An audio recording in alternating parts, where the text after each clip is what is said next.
Monster Hunter World is a very complex game that can certainly be intimidating at first. But once you get the mechanics down, this is one of the best games that I have ever played. Here are 5 things that I wish that I knew going into this game.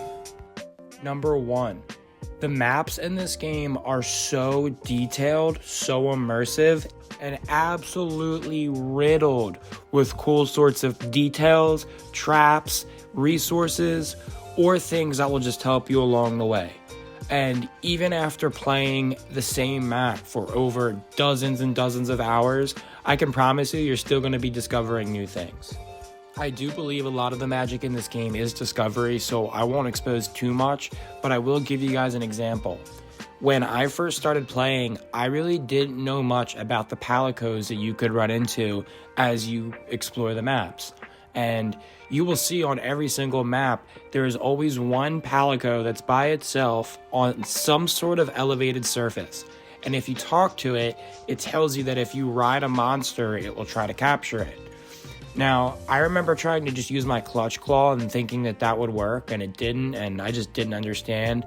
And I lured monsters to him, and he didn't do anything. So I was confused at first, but then I did exactly what he said. I rode the monster. So I either slid and jumped or went on an elevated surface and jumped on top of the monster's back. And once I did that around that palico, the monster would sort of lure itself towards it, and then from there, the magic happens. You see the palico get to work, put a net over this thing, and put it in a really vulnerable position for you to get some really good hits. So that is just one example of something that I discovered pretty late into my experience with this game. Not super late, but there are all sorts of things that you will just continue to discover, even though you're continuing to play the same maps. It's really impressive, and it's something that I absolutely love about this game. Number 2, make sure you are staying up to date with your equipment, with your weapons, and most importantly, and this is what I was neglecting, make sure you're taking care of your palico.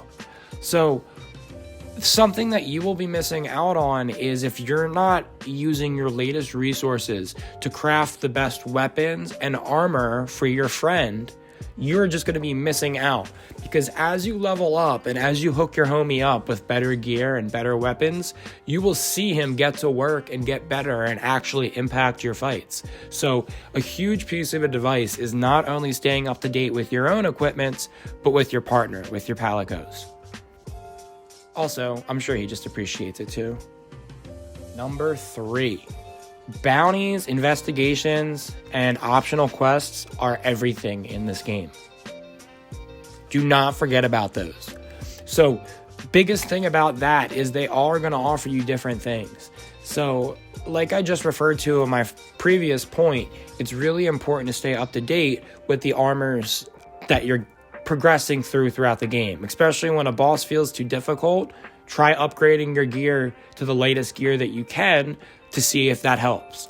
And one of the best ways to do that is doing these optional missions. These optional missions will show you the latest missions, the hardest missions that you can do. So that would be the highest star missions that you can find. And then once you find those, go through those missions, and then if you do all of the missions that are offered and then go back to the workshop and check what armor is available, you're going to see a lot of resources available, a lot of options available. So that goes a really long way, and that's just one aspect of that. Now, as you upgrade your armor, you're going to need armor spheres, and the way you get armor spheres is by completing bounties.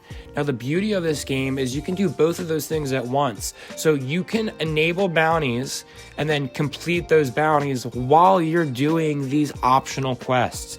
And you can essentially be farming material and farming currency to upgrade your armor at the same time. So that's a huge piece of advice, something that I highly recommend you guys take advantage of. And it can certainly be easy to just want to follow the main quest. And respect to you if you're able to do that, but I do think this game kind of forces you to have to take a step back and grind a bit. Number 4, make sure that you are taking advantage of different pods. This is something that I totally overlooked, but it really does impact your fights a lot. And honestly, by not using it, you're just missing out on something that's helping you. So I'll give you guys 2 examples of things that I was not using that now are staples. First one is the flash pod. So I always would try to use the flash fly, I believe it's called, when you find it, and it temporarily stuns the monster. And you also have access to that with those stun pods. You'll select it, you have to use it, and then while using it, it's now equipped, and you can fire up to 3 of them. So that is something that helps a lot, especially what I like to do is fire one of those when I need to heal. It kind of just gives me a few seconds. Something else that was huge was the dung pods. So first off, who doesn't like shooting poop around? Every now and then, as you are either in a quest, as you're on an expedition, an investigation, you will notice that as you're fighting a monster, a lot of the times you will get interrupted by another monster joining the fight. And it can be really cool. Sometimes it can be helpful because it does damage, but sometimes it can be really annoying. And like anyone, can't blame them, the monsters do not like when you shoot poop at them. So by shooting a dung pod at these monsters, they're going to leave. So if you're in the middle of a fight, another monster appears, shoot some poop at it, and then it's going to skedaddle, it's going to scram. So that's something I was not utilizing, and I highly recommend you guys do. The 5th and final thing that I wish I knew from the beginning of this game was the importance of capturing monsters and how much more resources you get from that. And honestly, it's not even that much more work. Sometimes it actually saves you work.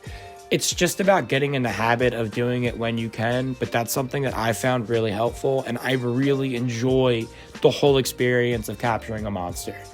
General rule of thumb, 2 things that I always look out for, and I'll also actually talk about a third. So if you ever see the monster limping around, it's ready. If you ever see the monster going to sleep, it's ready to be captured. And number 3, if you see on the map a skull icon on the monster, again, it's ready to be captured. So those are 3 things that are super important about capturing monsters. So those are 5 things that I wish I knew going into this game. I'd be curious to see what you guys think. I'm loving talking about Monster Hunter World and just playing this game. I would love to see what you guys think. I'm looking to build a community. Honestly, if you guys would like to see me do anything specifically, please let me know.